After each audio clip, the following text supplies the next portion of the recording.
Na pequena vila de São Pedro das Cinzas, encravada entre montanhas, cobertas por uma vegetação densa e resiliente, o ar sempre carregava o cheiro de lenha queimada e orações sussurradas. Era o ano de 1943, e aquele lugar esquecido pelo progresso parecia existir fora do tempo, onde as tradições se perpetuavam como raízes profundas que ninguém ousava arrancar. As casas de adobe e madeira se amontoavam ao redor de uma igreja centenária, construída com pedras que testemunharam gerações de fiéis ajoelhados, buscando redenção ou simplesmente um propósito para continuar vivendo naquele vale isolado. Maria das Dores tinha apenas 17 anos quando sua vida se entrelaçou com o destino que a transformaria em lenda. Filha de um ferreiro viúvo chamado João Batista e neta de uma parteira respeitada conhecida como Dona Sebastiana, Maria cresceu entre o calor da forja paterna e as histórias de nascimentos e mortes que sua avó contava nas noites frias. Desde criança, demonstrava uma devoção peculiar, passando horas ajoelhada diante do pequeno oratório que sua mãe deixara antes de morrer no parto de um irmão que também não sobreviveu. Os vizinhos comentavam em voz baixa sobre como a menina parecia conversar com santos invisíveis, como seus olhos ganhavam um brilho estranho quando entrava na igreja, como se estivesse vendo algo que mais ninguém conseguia perceber.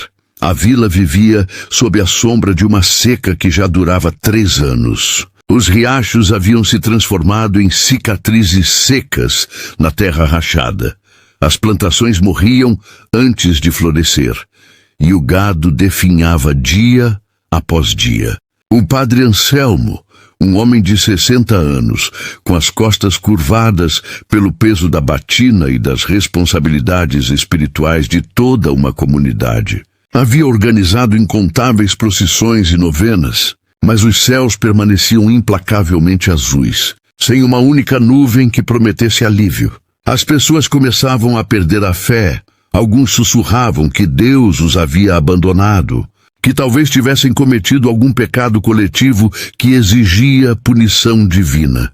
Maria das Dores não apenas mantinha sua fé, como parecia aprofundá-la a cada dia de seca. Enquanto outros se desesperavam, ela intensificava suas orações. Acordava antes do amanhecer para rezar na igreja vazia, jejuava com frequência crescente e seus joelhos já apresentavam calos permanentes de tanto tempo passado ajoelhada sobre o chão de pedra fria.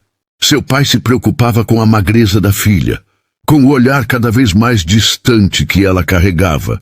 Mas toda vez que tentava conversar, Maria apenas sorria com uma serenidade perturbadora e dizia que estava bem, que Deus tinha um plano e em breve tudo faria sentido. A vila não era apenas um aglomerado de casas, era um organismo vivo, com suas próprias regras e hierarquias. Dona Quitéria comandava o comércio local com sua venda que vendia desde açúcar até querosene, sempre de olho em tudo e todos, disseminando fofocas com a mesma facilidade com que media farinha. Seu Tomás, o benzedor, era procurado tanto quanto o médico que vinha da cidade uma vez por mês, talvez até mais, porque as pessoas acreditavam que muitos males vinham de mal olhado e não de bactérias. Havia ainda o professor Euclides, um homem culto que chegara de fora há 10 anos trazendo livros e ideias que alguns consideravam perigosas, mas que conquistara respeito ao ensinar os filhos dos fazendeiros a ler e fazer contas. Maria tinha poucos amigos de verdade. Sua prima Lúcia era a pessoa mais próxima. Uma moça robusta e prática que trabalhava nos campos da família e não entendia o misticismo de Maria, mas a amava mesmo assim. Lúcia se preocupava com a prima, tentava convencê-la a comer mais, a participar das festas da vila, a olhar para o rapaz bonito do sítio vizinho que claramente se interessava por ela. Mas Maria parecia habitar um mundo próprio, onde as preocupações terrenas tinham cada vez menos importância. Havia também o jovem Gabriel, filho do fazendeiro mais próspero da região, que nutria por Maria um sentimento que oscilava entre admiração e algo mais profundo, mas que ela parecia nem notar. A tensão na vila aumentava conforme a seca se prolongava. Brigas por água se tornaram comuns. Vizinhos que antes se ajudavam agora guardavam cada gota com avareza, e o padre Anselmo via sua autoridade moral sendo questionada abertamente pela primeira vez em décadas. Alguns homens começaram a falar em abandonar a vila, em buscar vida nova em outras terras, mas a maioria era pobre demais para conseguir recomeçar. Estava presa ali por circunstâncias que iam além da vontade individual. Foi nesse contexto de desespero crescente que Maria das Dores começou a ter visões. Primeiro foram sonhos intensos, onde via uma mulher de branco lhe dizendo que um sacrifício era necessário, que provações traziam purificação, que o fogo poderia limpar tanto quanto a água. Maria acordava dessas experiências com o coração acelerado e uma certeza inexplicável de que algo estava por vir.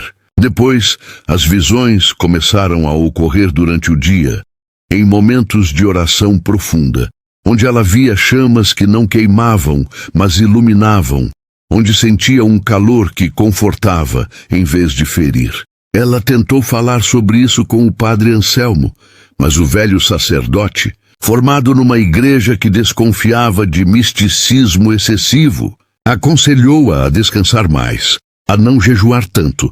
Sugeriu que talvez fossem alucinações causadas pela fraqueza física, mas as visões não cessaram, pelo contrário, intensificaram-se. Maria começou a sentir uma urgência, uma convocação que não conseguia explicar com palavras, mas que pulsava em seu peito como um segundo coração.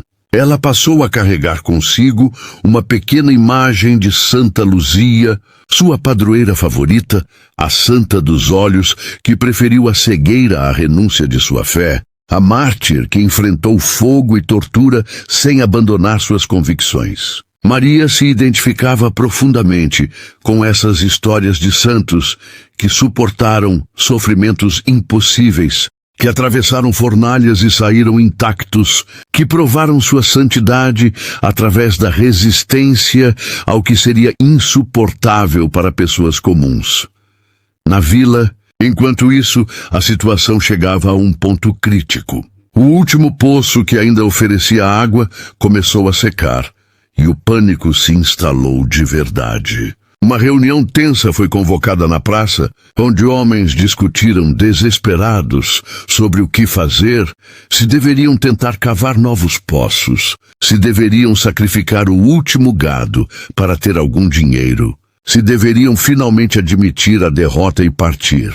Foi durante essa reunião, com ânimos exaltados e vozes se sobrepondo em desespero, que Maria das Dores apareceu. Ela surgiu da igreja com uma determinação que fez as pessoas pararem de falar e olharem. Estava mais magra do que nunca, com olheiras profundas, mas seus olhos brilhavam com uma intensidade que era simultaneamente assustadora e magnética. Com voz firme que não combinava com seu corpo franzino, Maria declarou que Deus havia lhe mostrado o caminho, que um sinal seria dado, que a fé da comunidade seria testada, mas que não deveriam temer. As pessoas a olharam com uma mistura de esperança desesperada e ceticismo cansado. Afinal, já haviam esperado por tantos milagres que nunca vieram. O padre Anselmo tentou intervir. Pediu a Maria que não fizesse promessas que não poderia cumprir, que não alimentasse esperanças em corações já tão feridos pela decepção. Mas havia algo na certeza dela que o fez hesitar, uma qualidade em sua voz que ele, como homem de fé, não podia simplesmente descartar. Gabriel, o jovem fazendeiro, deu um passo à frente, ofereceu-se para ajudar Maria em o que quer que ela precisasse, seus olhos revelando uma devoção que ia além da religiosa. Dona Quitéria resmungou que aquilo era loucura de menina, que jejuava demais. Mas mesmo ela não conseguia desviar completamente o olhar de Maria. Maria anunciou que subiria ao topo do Monte da Cruz, onde havia uma antiga capela abandonada, e que lá esperaria por 3 dias e 3 noites em jejum e oração. E que ao final desse período, Deus lhe daria um sinal que restauraria a fé e a esperança daquela comunidade. As pessoas murmuraram entre si, alguns achando que era desespero de uma mente perturbada, outros vendo ali uma última centelha de possibilidade divina. João Batista, seu pai, aproximou-se dela com olhos marejados, implorou que desistisse daquela loucura, que voltasse para casa, que ele não poderia perder a única família que lhe restava. Maria abraçou o pai com ternura, disse que o amava, mas que precisava obedecer ao chamado que ardia em seu peito mais forte que qualquer outra coisa. No dia seguinte, ao amanhecer, Maria iniciou sua subida. Lúcia insistiu em acompanhá-la até a capela, carregando um pequeno odre de água que Maria recusou, e um cobertor que também foi deixado para trás. A capela no topo do monte era uma construção simples de pedra, meio desmoronada, usada antigamente para retiros espirituais, mas abandonada há anos. De lá se via toda a extensão do vale. A vila pequena embaixo, os campos secos, as montanhas ao redor como sentinelas silenciosas de toda aquela desolação. Maria ajoelhou-se diante do altar rústico, onde uma cruz de madeira pendia torta, e começou suas orações. As horas se transformaram em dias, e apesar do ceticismo inicial, as pessoas da vila começaram a subir em pequenos grupos para ver Maria. Encontravam-na sempre na mesma posição, ajoelhada, os lábios se movendo em orações constantes, o corpo cada vez mais frágil, mas os olhos mantendo aquele brilho inexplicável. Alguns deixavam oferendas que ela não tocava, outros tentavam convencê-la a descer, mas ela permanecia inabalável. O padre Anselmo subiu no segundo dia, preocupado que ela pudesse morrer ali, mas quando tentou falar, Maria, um grupo de homens que caçava ilegalmente nas montanhas, acidentalmente iniciou um incêndio. O fogo, encontrando vegetação ressecada por 3 anos de seca, espalhou-se com velocidade aterradora. As chamas desceram a montanha como um rio luminoso de destruição, e a capela onde Maria rezava estava diretamente em seu caminho. Os sinos da igreja na vila começaram a badalar em alarme. As pessoas saíram de suas casas em pânico, vendo o horror alaranjado se aproximando das encostas mais baixas. Gabriel foi o primeiro a correr montanha acima, seguido por João Batista e outros homens corajosos, mas o fogo avançava mais rápido do que eles conseguiam subir. Gritavam o nome de Maria, imploravam que ela descesse, mas o vento levava suas vozes para longe. A fumaça começou a engolfar a capela. As chamas cercaram a pequena construção de pedra como dedos ardentes alcançando sua presa. As pessoas na vila, agora todas acordadas e reunidas na praça, assistiam horrorizadas ao espetáculo terrível, certos de que a jovem morreria queimada, punida por sua presunção de querer forçar a mão de Deus. Mas então, algo extraordinário ocorreu. As chamas que deveriam consumir a capela pareceram hesitar, como se uma força invisível as repelisse. Testemunhas jurariam depois que viram as chamas literalmente se curvarem para longe da construção, criando um círculo de proteção ao redor. O fogo rugiu por horas, consumindo tudo ao redor, transformando árvores em tochas e pedras em brasas, mas a capela permaneceu intocada, uma ilha de pedra em um mar de fogo. E quando finalmente, ao raiar do dia, as chamas começaram a se extinguir naturalmente por falta de combustível, Os homens que conseguiram subir encontraram Maria. Ela estava ajoelhada no mesmo lugar onde a haviam deixado 3 dias antes, mas agora algo era diferente. Suas roupas, que deveriam estar carbonizadas, apresentavam marcas de queimadura apenas nas bordas, como se o fogo houvesse tentado alcançá-la, mas desistido no último momento.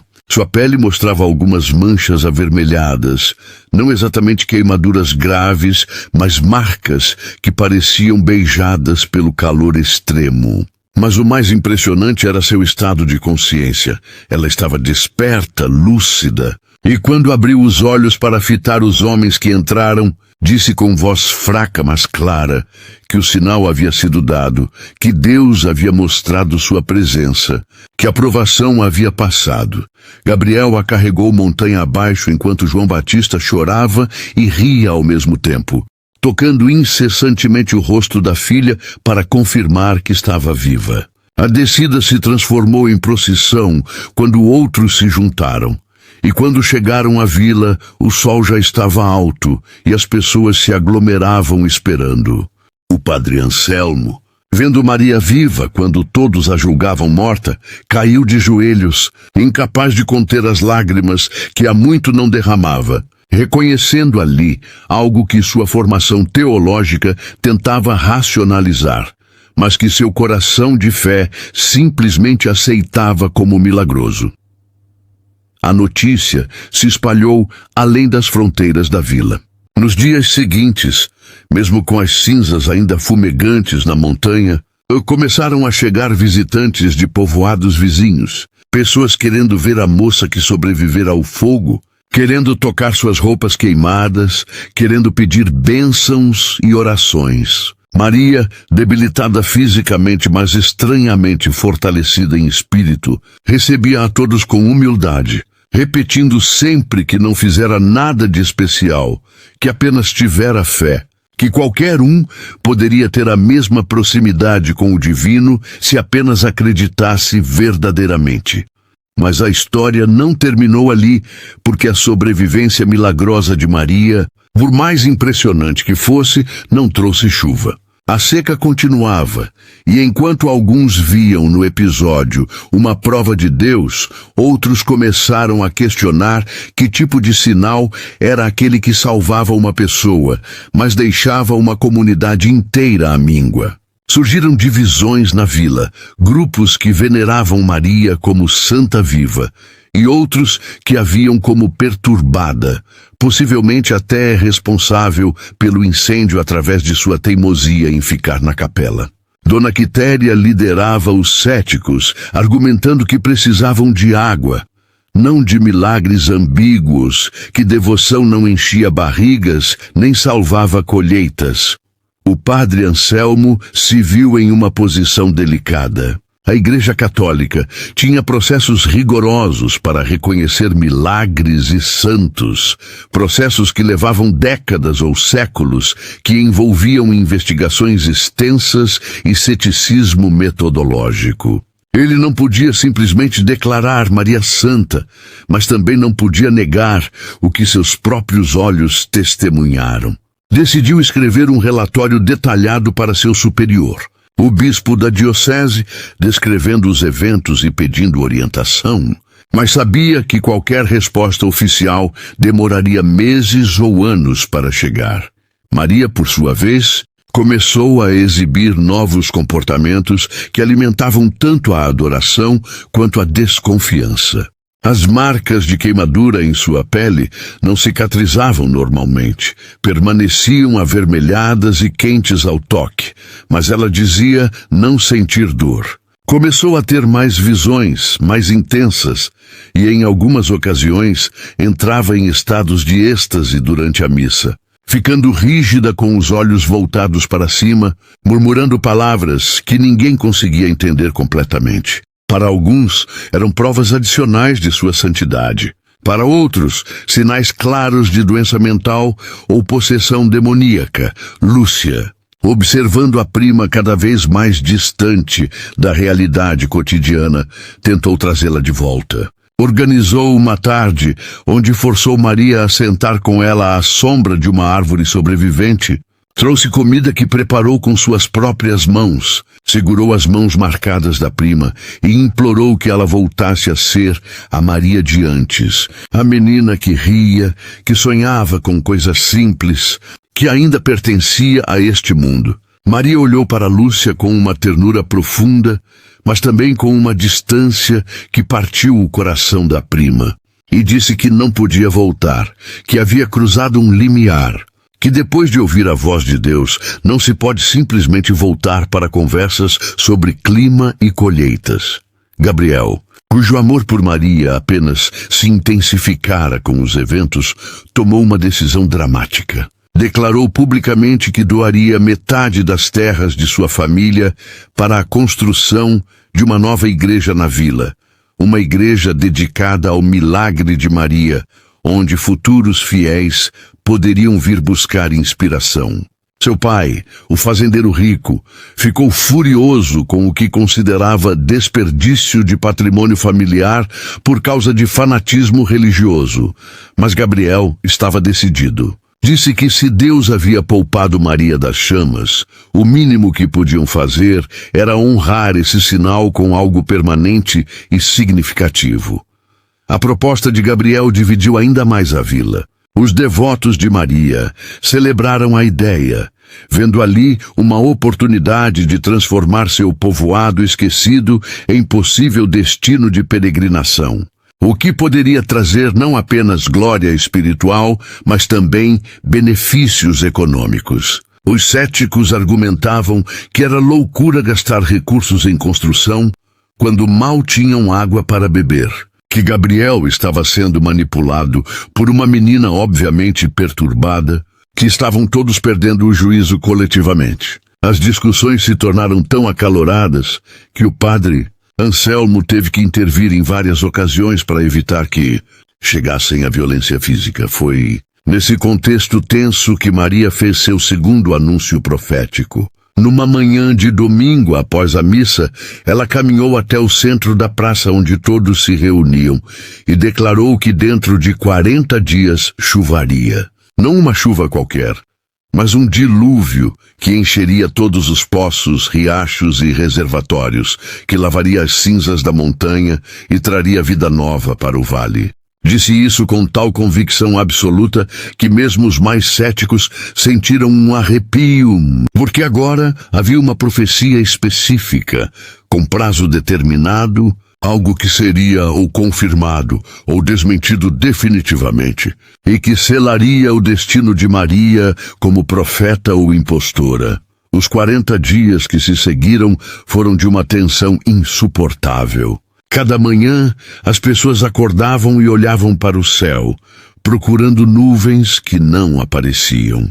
Calendários improvisados foram marcados, contando os dias com ansiedade crescente. Os devotos de Maria intensificaram suas orações e preparativos, limpando as cisternas abandonadas, consertando calhas, preparando-se para a chuva prometida. Os céticos zombavam abertamente, dizendo que logo a farsa seria exposta, que a menina havia finalmente ido longe demais, que quando os 40 dias passassem sem chuva, todos voltariam ao bom senso. Maria passou esses 40 dias em oração quase constante, mal se alimentando, dormindo apenas algumas horas por noite. As marcas de queimadura em sua pele começaram a apresentar um brilho estranho, uma luminosidade suave, que alguns juravam ver à noite, embora outros dissessem ser apenas truque da luz das velas. João Batista, seu pai, definhou junto com ela, atormentado pela preocupação de perder a filha, não para o fogo, mas para algum tipo de consumição espiritual que ele não compreendia e não sabia como combater. Implorou ao padre Anselmo que fizesse alguma coisa, mas o que um padre podia fazer contra a vontade de Deus ou contra a loucura? Ele mesmo não sabia distinguir qual das duas estava testemunhando. No 37º dia, algo mudou no ar. As pessoas que viviam em zonas rurais a vida inteira sentiram, Uma alteração na pressão atmosférica, um cheiro diferente no vento. Pequenos sinais que camponeses experientes reconhecem, mas não sabem explicar cientificamente. As conversas na vila se tornaram sussurros nervosos. Os céticos começaram a parecer menos convictos.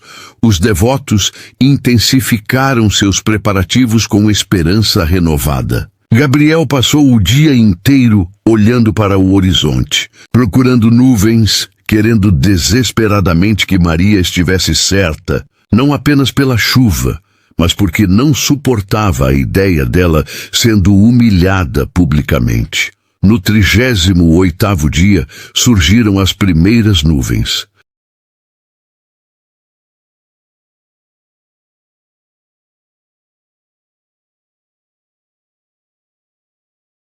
Pequenas, altas, insuficientes para a chuva real, mas inegavelmente nuvens, onde não havia nenhuma há meses. A vila entrou em alvoroço. As pessoas se reuniam em grupos apontando para o céu, discutindo se aquelas nuvens significavam algo ou eram apenas coincidência cruel que elevaria esperanças antes de esmagá-las novamente. O padre Anselmo convocou uma missa especial de oração, onde a igreja ficou tão cheia que muitos tiveram que ficar do lado de fora. Maria compareceu, mais frágil do que nunca, e quando o padre lhe pediu para dizer algumas palavras, ela simplesmente disse para terem fé, que o que foi prometido seria cumprido. O 39º dia amanheceu completamente coberto de nuvens. Nuvens escuras, pesadas, carregadas de promessa. O vento soprava diferente, trazendo uma umidade que as pessoas haviam esquecido como era. Ninguém trabalhou naquele dia. Todos simplesmente esperaram, olhos voltados para cima, corações oscilando entre esperança e medo de desapontamento.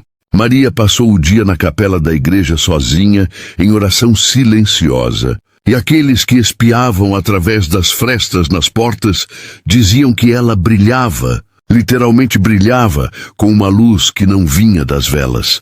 Na madrugada do 40º dia, exatamente quando Maria havia profetizado, começou a chover. Não foi um começo tímido, gotas esparsas que poderiam parar a qualquer momento, mas uma chuva decidida, constante, que dentro de minutos se transformou em temporal. As pessoas acordaram com o som na telha, um som esquecido e agora mais doce que qualquer música, e saíram de suas casas em plena madrugada escura, dançando sob a chuva, chorando e rindo simultaneamente, abraçando-se, gritando de alegria e alívio.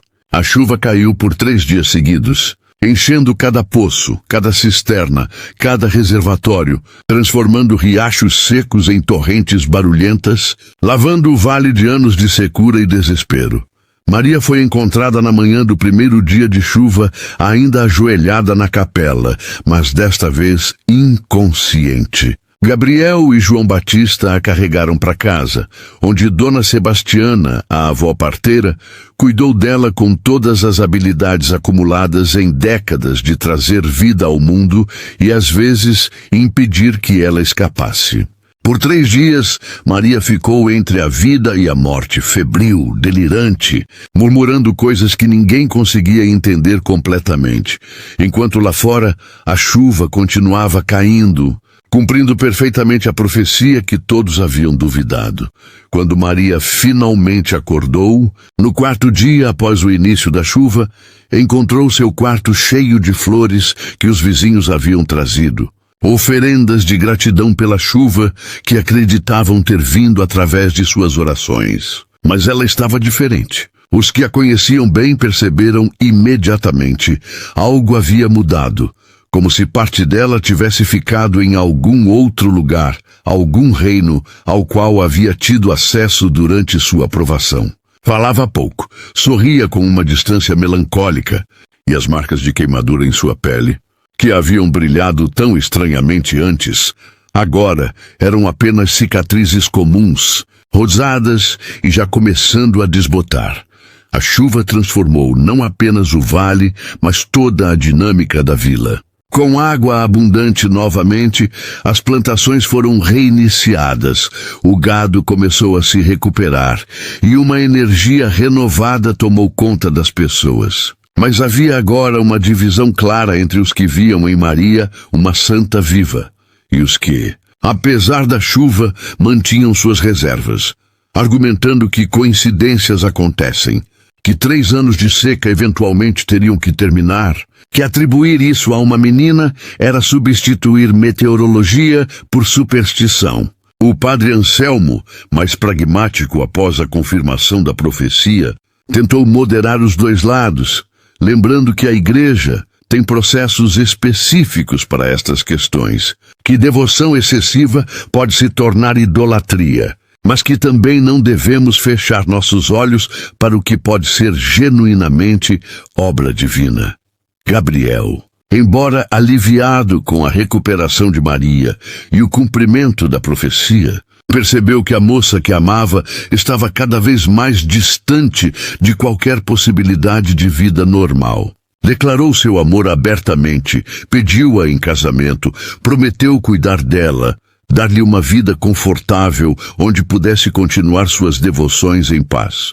Mas Maria recusou gentilmente. Disse que havia sido escolhida para outro caminho, que não poderia ser esposa de homem algum, quando havia se comprometido completamente com o divino, que ele merecia alguém que pudesse amá-lo de maneira terrena e completa, coisa que ela não podia mais oferecer.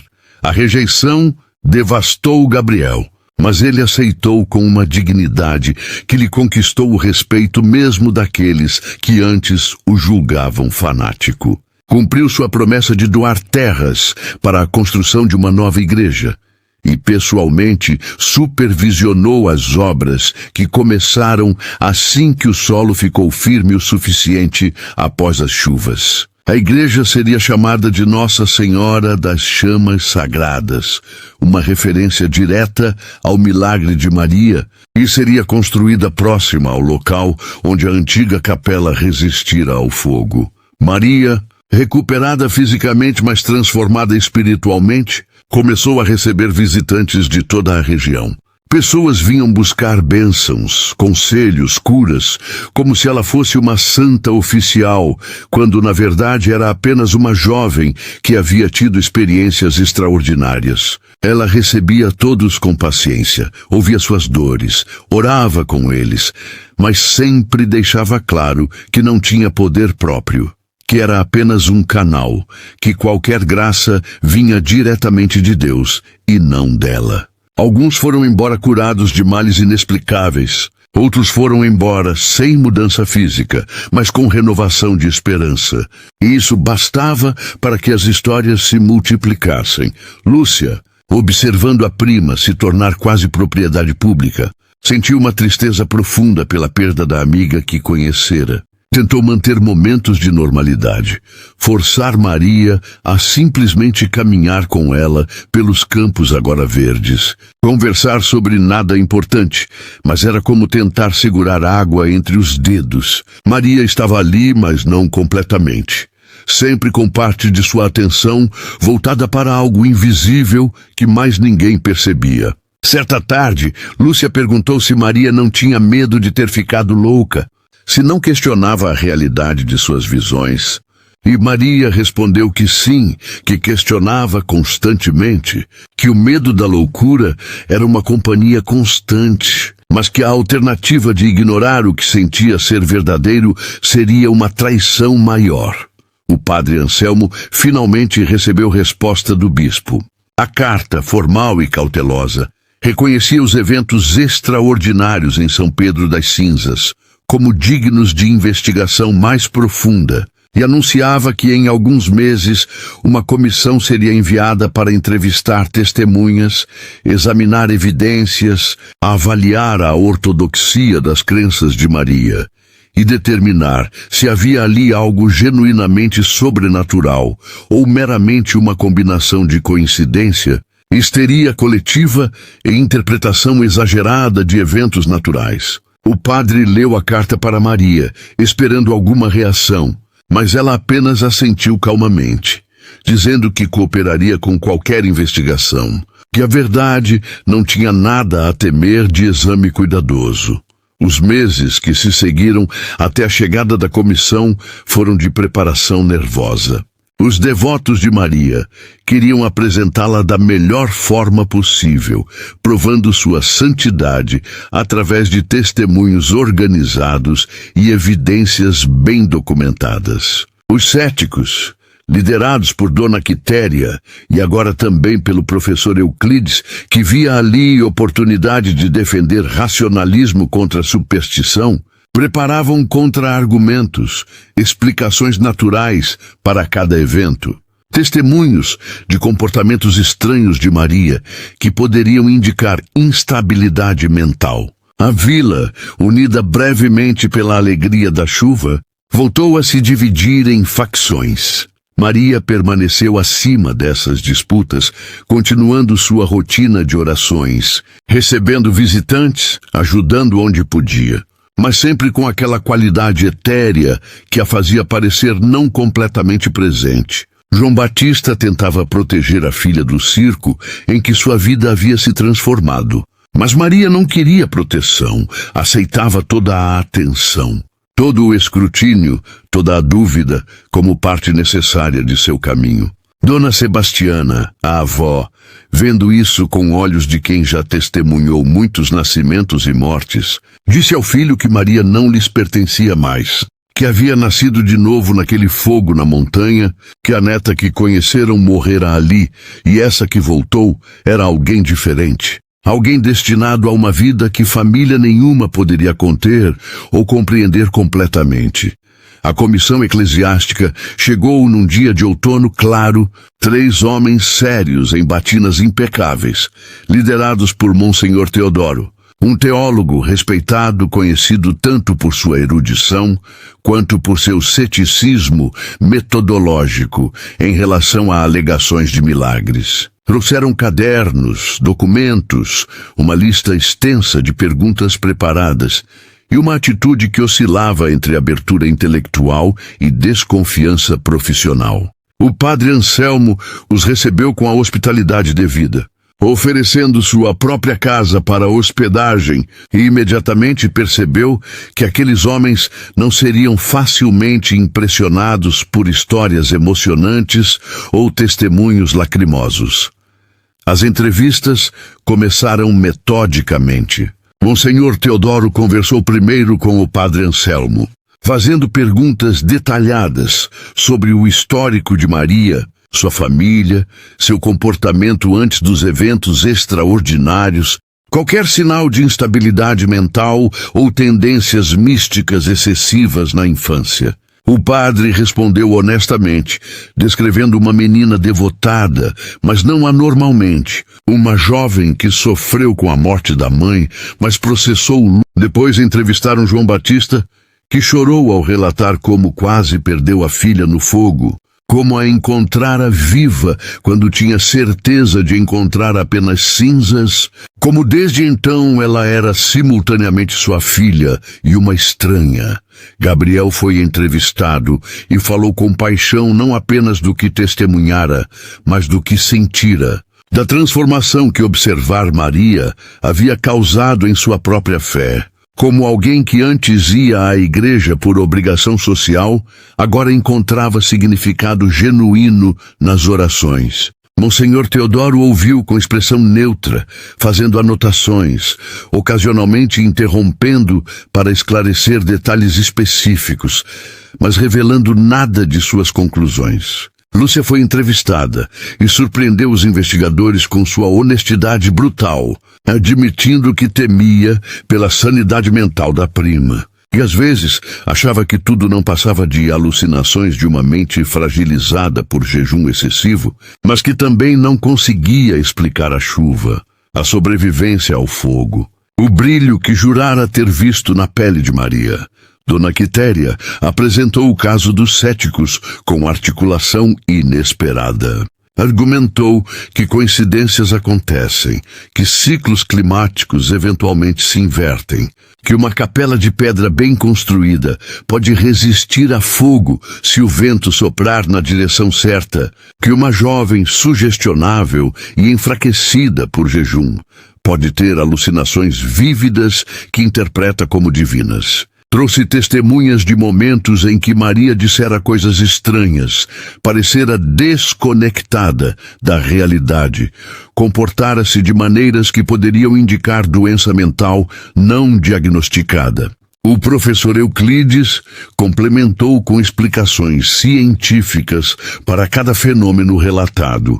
Desde a meteorologia da seca e sua eventual quebra até a psicologia de histeria coletiva em comunidades. Isoladas sob estresse extremo, finalmente, chegou o momento de entrevistar Maria. Monsenhor Teodoro a encontrou na pequena casa que agora servia como local de recebimento de peregrinos, sentada numa cadeira simples, mãos pousadas no colo, uma serenidade no rosto que o teólogo reconheceu como algo que já vira em místicos genuínos, mas também em pessoas profundamente perturbadas. Começou com perguntas básicas sobre sua fé, sua compreensão de doutrina católica, seus hábitos devocionais, e ficou impressionado com a articulação dela. A profundidade teológica inesperada em alguém com educação formal limitada. As referências a santos e escrituras que demonstravam estudo autodidata consistente.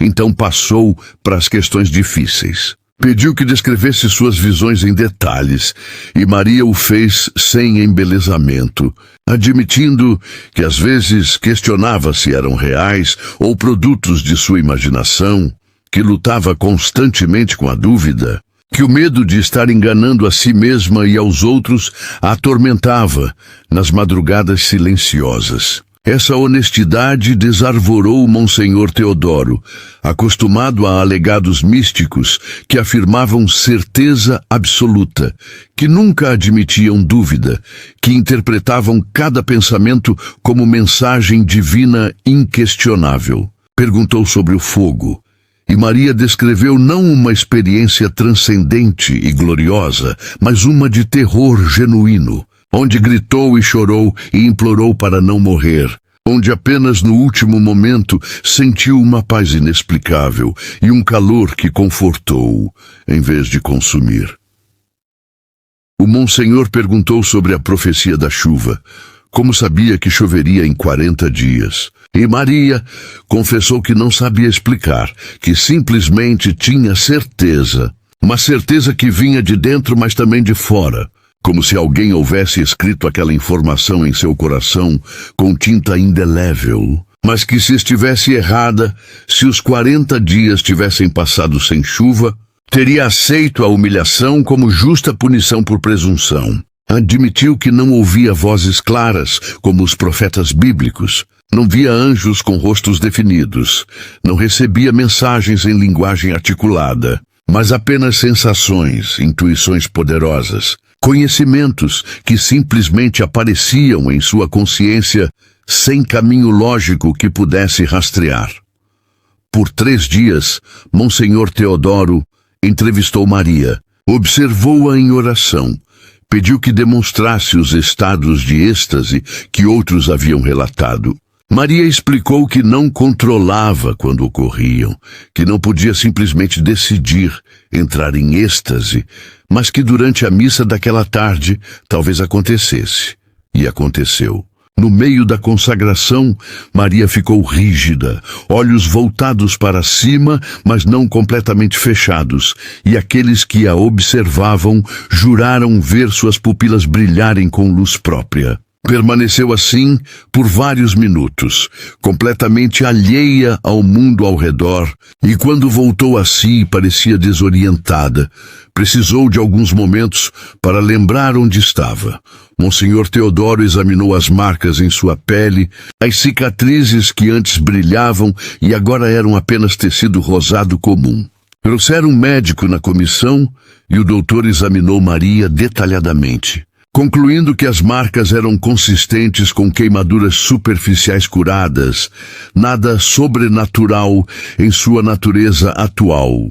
Embora não pudesse explicar os relatos de luminosidade ou do calor constante que antes emanavam delas. O médico também avaliou sua saúde mental, aplicou testes rudimentares disponíveis na época e concluiu que não havia sinais óbvios de psicose ou esquizofrenia, embora reconhecesse que diagnósticos psiquiátricos eram imprecisos e limitados, especialmente em casos que envolviam experiências religiosas intensas. A comissão passou 2 semanas em São Pedro das Cinzas, entrevistando dezenas de pessoas, visitando o local da capela que resistiu ao fogo, examinando os registros climáticos escassos disponíveis, documentando cada aspecto dos eventos relatados. Monsenhor Teodoro manteve uma neutralidade profissional impressionante, nunca revelando suas inclinações, tratando tanto devotos quanto céticos com igual respeito, fazendo as mesmas perguntas difíceis para ambos os lados. Quando finalmente partiram, prometeram que um relatório detalhado seria preparado e enviado ao bispo, que então tomaria decisões sobre como proceder. Mas deixaram claro que o processo de qualquer reconhecimento oficial de milagre ou santidade levaria anos, possivelmente décadas, e que a maioria das investigações concluía pela impossibilidade de confirmar causação sobrenatural. A partida da comissão deixou um vácuo estranho na vila.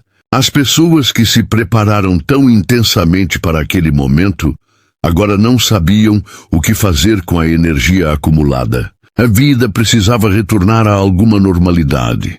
Plantações precisavam ser cuidadas. Negócios conduzidos, rotinas restabelecidas, mas havia uma consciência coletiva de que algo fundamental havia mudado, que São Pedro das Cinzas nunca mais seria apenas um povoado esquecido entre montanhas, que para o bem ou para o mal estava agora conectado a uma narrativa maior, que transcendia suas fronteiras geográficas.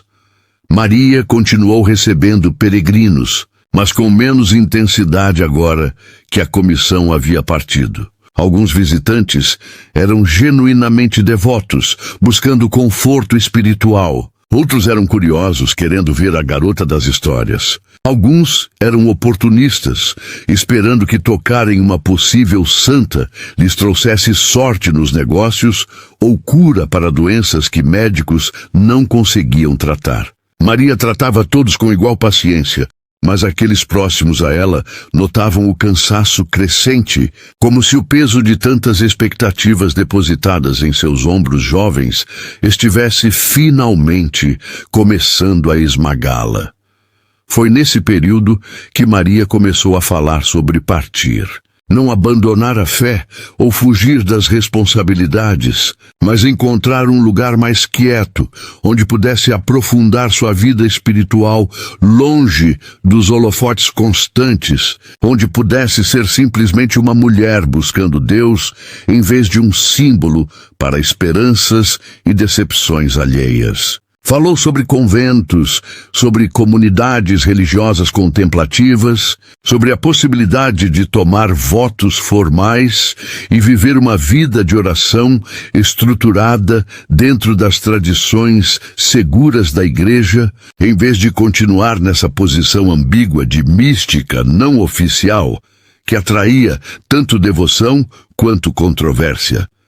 João Batista ficou partido com a ideia de perder a filha, mas também reconheceu que já a havia perdido de certa forma no fogo daquela montanha, que a jovem que voltou nunca seria novamente a menina que conhecera. Deu sua bênção relutante, dizendo apenas que ela sempre teria uma casa para voltar, se mudasse de ideia, que a porta de sua forja e de seu coração estaria eternamente aberta. Lúcia chorou abertamente, abraçou a prima por longos minutos, fez Maria prometer que escreveria cartas, que não esqueceria completamente a vida que deixava para trás, que guardaria pelo menos pequenas memórias da infância compartilhada, que agora parecia pertencer a outras pessoas em outro mundo. Gabriel, ao saber dos planos de Maria, pediu uma última conversa. Encontraram-se no local, onde a nova igreja estava sendo construída, as paredes já erguidas, até metade da altura planejada, o formato da construção começando a se definir contra o céu. Ele disse que entendia, que sempre soube no fundo que ela não era para este mundo comum, que seu amor por ela, embora não correspondido romanticamente, havia transformado sua vida de maneira irreversível, ensinado-lhe que existe algo além do material e pragmático, que devoção verdadeira não demanda reciprocidade, mas se satisfaz em simplesmente existir. Maria agradeceu com lágrimas nos olhos, disse que ele seria lembrado em suas orações para sempre, que o sacrifício dele ao doar terras para a igreja demonstrava compreensão mais profunda do Evangelho do que muitos que se diziam cristãos devotos. O padre Anselmo ajudou Maria a fazer contato com um convento localizado a 3 dias de viagem, uma comunidade de irmãs Carme. A Madre Superiora, após trocar correspondências com o padre e com Maria, concordou em recebê-la como postulante, o primeiro passo no longo processo de potencialmente se tornar freira. Seria um período de teste mútuo, onde tanto Maria avaliaria se aquela vida era realmente seu chamado, enquanto a comunidade avaliaria se ela tinha vocação genuína e estabilidade psicológica necessária para os votos perpétuos. A despedida de Maria foi marcada por uma missa especial que lotou a velha igreja e transbordou para a praça.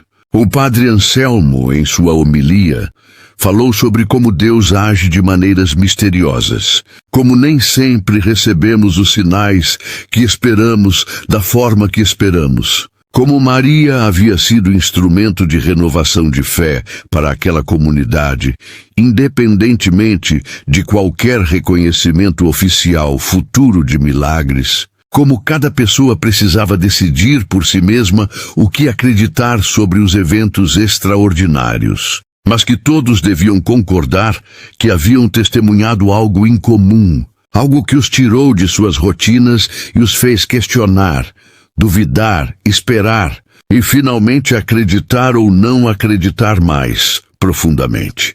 Maria não fez discurso de despedida. Simplesmente passou entre as pessoas após a missa, abraçando velhos conhecidos, recebendo bênçãos de Dona Sebastiana, que murmurou antigas orações enquanto traçava o sinal da cruz na testa da neta, sendo beijada no rosto por dezenas de pessoas, cujas vidas havia tocado de maneiras pequenas e grandes. Quando finalmente subiu na carroça que a levaria, apenas com uma pequena trouxa de pertences, virou-se uma última vez para olhar a vila que fora seu mundo inteiro, as montanhas ao redor, ainda mostrando cicatrizes negras do fogo que quase a matou, e de certa forma a ressuscitou.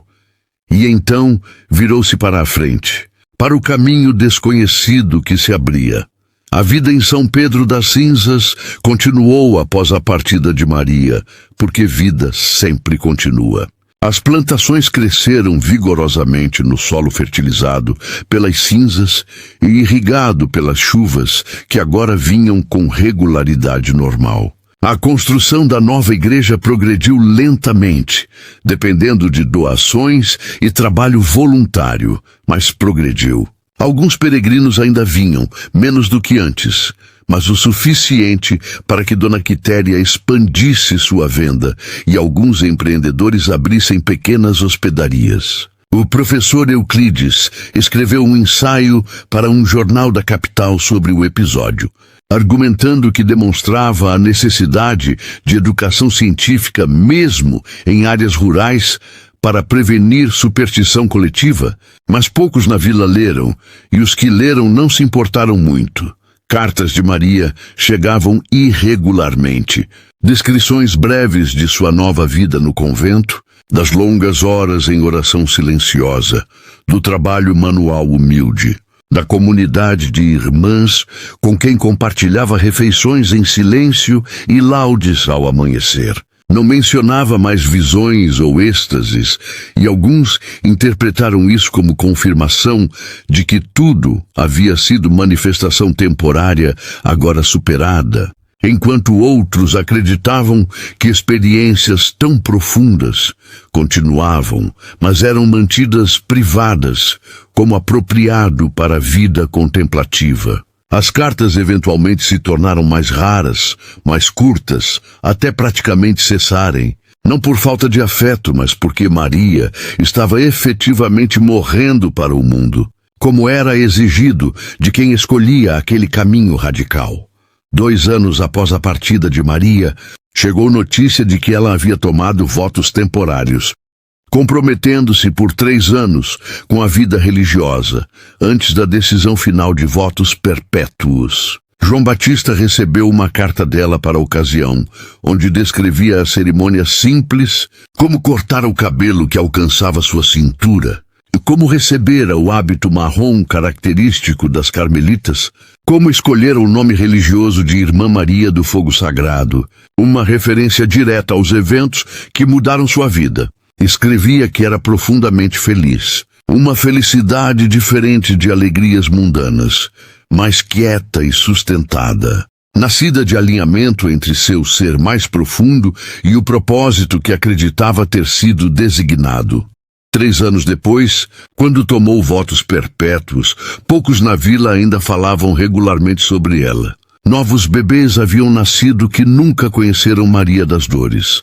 Novos residentes chegaram sem saber a história completa. A vida seguia porque vida não espera por ninguém. A igreja nova foi finalmente concluída. Um prédio bonito, embora modesto, e em sua inauguração, o padre Anselmo, agora visivelmente mais velho e cansado, pregou sobre memória e gratidão, sobre como lugares sagrados não precisam de reconhecimento oficial para serem sagrados aos corações dos fiéis, sobre como cada pedra daquela igreja fora colocada como ato de fé, por pessoas que acreditaram em algo maior que suas circunstâncias imediatas. Gabriel nunca se casou. Gerenciou as terras da família com competência crescente, tornou-se respeitado pelos trabalhadores por tratá-los justamente. E todos os domingos assistia à missa na igreja que sua doação ajudara a construir, sentando sempre no mesmo banco, olhando sempre para o altar, onde uma pequena placa discreta mencionava o milagre que inspirara a construção, sem entrar em detalhes específicos. Lúcia casou-se com um homem bom de um sítio vizinho, teve 4 filhos e às vezes contava-lhes histórias sobre a prima santa, embora com os anos não tinha mais certeza de quanto era a memória precisa e quanto era a elaboração que sua mente fizera para preencher lacunas que o tempo criara. O relatório de Monsenhor Teodoro eventualmente chegou ao bispo, que o leu com interesse, mas não tomou nenhuma ação decisiva. O documento reconhecia eventos extraordinários, mas concluía que determinar causação sobrenatural versus coincidência natural estava além da capacidade de investigação definitiva. Recomendava a atitude de abertura respeitosa, sem precipitação em reconhecimentos oficiais. Sugeria aguardar para ver se outros fenômenos inexplicáveis ocorreriam ou se Maria, agora em vida religiosa formal, demonstraria santidade através do longo teste do tempo. O relatório foi arquivado com centenas de outros casos similares de alegados milagres que povoavam a burocracia eclesiástica, a maioria eventualmente esquecida. Alguns poucos ressurgindo décadas ou séculos depois, quando renovado interesse impulsionava novas investigações. 15 anos após os eventos do fogo, João Batista faleceu. Estava trabalhando em sua forja quando o coração simplesmente parou. Uma morte rápida e relativamente misericordiosa para homem que trabalhara duro toda a vida. Lúcia enviou carta para o convento, informando Maria, que obteve permissão especial para viajar ao funeral, sua primeira vez de volta a São Pedro das Cinzas desde a partida. As pessoas que a viram mal a reconheceram. O hábito marrom, a postura diferente, o rosto marcado por anos de jejuns e vigílias, os olhos ainda intensos, mas de maneira mais controlada, mais interiorizada. Ela rezou sobre o corpo do pai, chorou lágrimas silenciosas, abraçou Lúcia e os poucos velhos amigos que restavam, e partiu novamente após 3 dias, voltando ao claustro que era agora seu verdadeiro lar. Mais 20 anos se passaram. O padre Anselmo morreu e foi substituído por um jovem recém-ordenado que conhecia a história de Maria apenas através de relatos, que pregava com entusiasmo moderno, mas sem a profundidade que vinha de testemunhar o inexplicável. A velha igreja onde Maria orara foi demolida para dar lugar a uma estrutura maior, necessária para a população que crescera com prosperidade renovada da região. Dona Quitéria faleceu, murmurando até o último momento sobre como aquela menina havia enganado todo mundo. O professor Euclides aposentou-se e voltou para a capital, levando consigo sua perspectiva científica não convencida. Gabriel morreu aos 60 e poucos anos, encontrado pacificamente em seu sono, e em seu testamento deixou mais terras para a igreja, pedindo apenas que uma missa anual fosse celebrada em memória de Maria das Dores.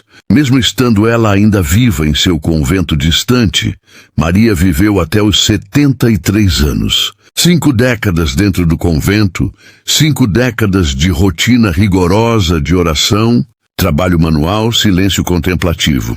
Nunca mais teve visões dramáticas ou experiências místicas públicas, pelo menos não que compartilhasse.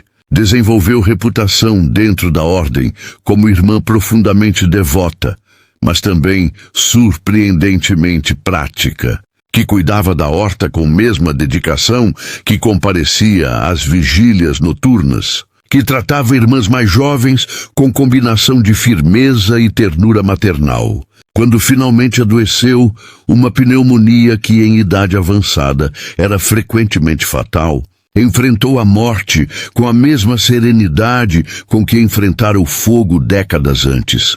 Antes de morrer, Maria pediu que uma última carta fosse enviada a São Pedro das Cinzas. Nela, escrevia que sua vida fora extraordinária por poucos momentos, mas definida por incontáveis momentos comuns de fidelidade quieta, que milagres dramáticos são raros e talvez nem tão importantes quanto a graça diária de simplesmente continuar acreditando quando não há sinais espetaculares, que ela não sabia se havia sido santa ou apenas uma jovem confusa que interpretou mal suas experiências, mas que isso não importava tanto quanto o fato de ter passado sua vida tentando amar a Deus da melhor forma que conseguia.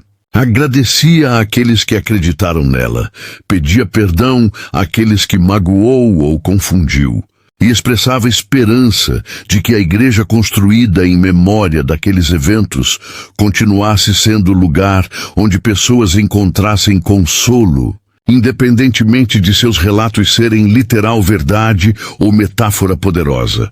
A carta chegou semanas após sua morte, lida pelo padre durante missa especial em sua memória. A igreja construída com a doação de Gabriel compareceram tanto descendentes dos que acreditaram em Maria, quanto descendentes dos que duvidaram.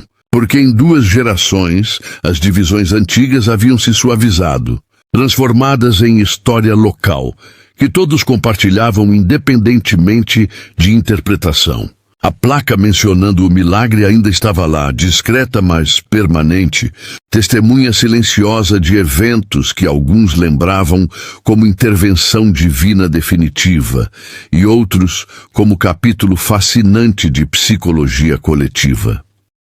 Hoje, mais de 80 anos após aqueles eventos, São Pedro das Cinzas é cidade de tamanho médio, conectada por estradas pavimentadas, com internet, escolas modernas, hospital pequeno mais adequado.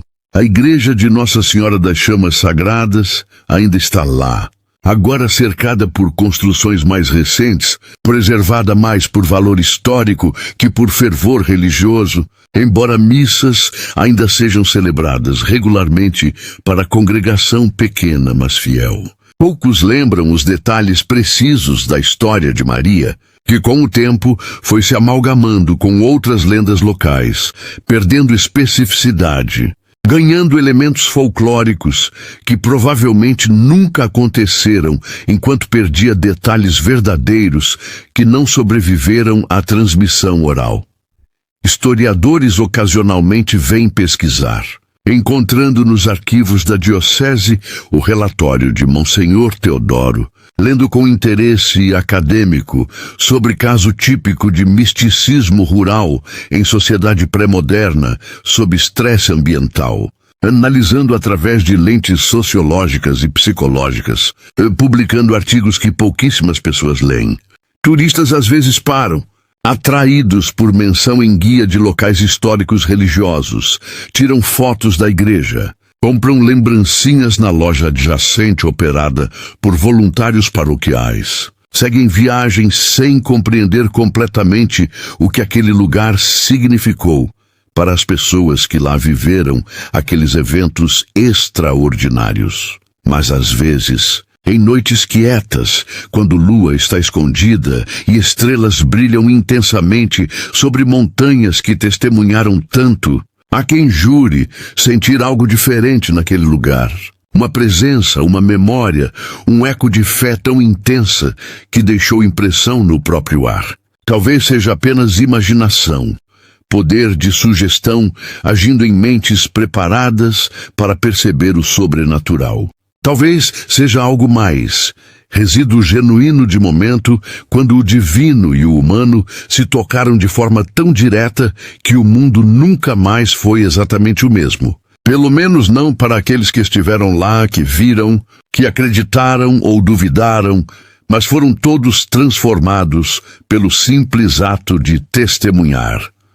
A história de Maria das Dores, conhecida também como Irmã Maria do Fogo Sagrado, permanece não resolvida em termos de verdade absoluta. Não há reconhecimento oficial de santidade, não há processo de canonização em andamento, não há milagres documentados segundo padrões rigorosos da Igreja moderna. Mas há uma igreja ainda de pé, há histórias ainda contadas, há vidas que foram mudadas por acreditar ou até por duvidar. E talvez isso seja o verdadeiro milagre, não o espetacular, mas o duradouro. Não a intervenção dramática, mas a transformação quieta e persistente que continua ressoando através de gerações. Se você quiser conhecer mais sobre histórias de fé, milagres questionados e como comunidades interpretam o extraordinário, visite São Pedro das Cinzas. Converse com os mais velhos que ainda carregam memórias transmitidas por pais e avós. Sente-se na igreja silenciosa e pergunte-se o que você acreditaria se estivesse lá. Se visse o fogo cercando, mas não consumindo. Se testemunhasse a chuva vindo exatamente quando profetizada. Se olhasse nos olhos de Maria e tivesse que decidir se via santidade ou loucura. Porque no final, cada um de nós precisa decidir onde traça a linha entre coincidência e providência, entre psicologia e espiritualidade, entre o que pode ser explicado e o que deve simplesmente ser aceito como mistério. A história continua viva, não nos livros de história, mas nos corações dos que escolhem acreditar que às vezes, apenas às vezes, o fogo pode beijar sem queimar, pode purificar sem destruir, pode ser instrumento não de condenação, mas de consagração. E talvez essa escolha de acreditar, independentemente de provas definitivas, seja em si mesma um pequeno milagre cotidiano que todos podemos experimentar, não em montanhas dramáticas cercadas por chamas, mas nas escolhas comuns de cada dia, nas pequenas fidelidades que ninguém testemunha, mas que definem quem verdadeiramente somos.